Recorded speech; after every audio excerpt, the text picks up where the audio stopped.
Have you ever heard of a village nestled between two glowing mountains? It was a place where houses were painted in every color imaginable.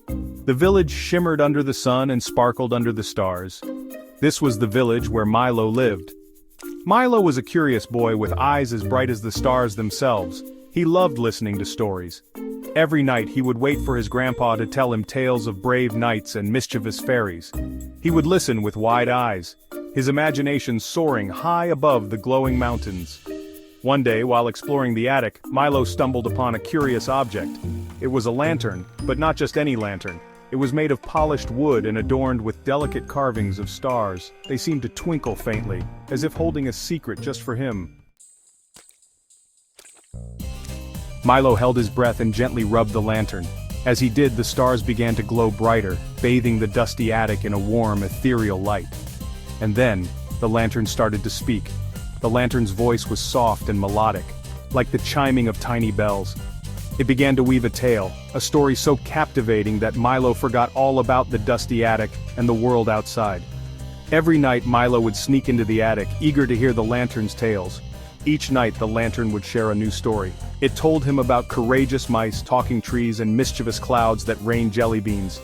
Milo listened, his heart brimming with wonder and delight. One night, the lantern told Milo a story about a tiny sparrow that flew to the moon. The sparrow carried a song so beautiful that it made the moon smile. Milo listened, his eyes wide with wonder, picturing the tiny bird soaring through the starry sky. As the nights went by, Milo noticed something strange. The lantern's glow was getting dimmer, and its voice was softer, as if it was getting tired.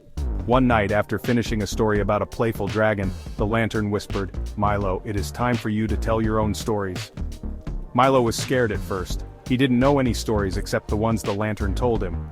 But the lantern whispered again, "Don't be afraid, Milo. The stories are already inside you. You just have to let them out." Taking a deep breath, Milo began to tell a story. He told the story of the tiny sparrow, but this time, the sparrow flew to the sun and made it laugh.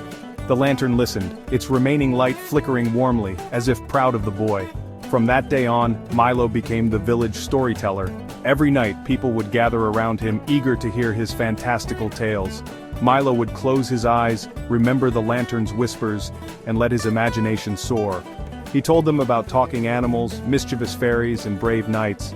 And as he spoke, his words painted pictures in their minds, just like the lantern had done for him. And so the magic of the Lantern of Whispers lived on, not in a dusty attic, but in the heart and words of a young boy named Milo.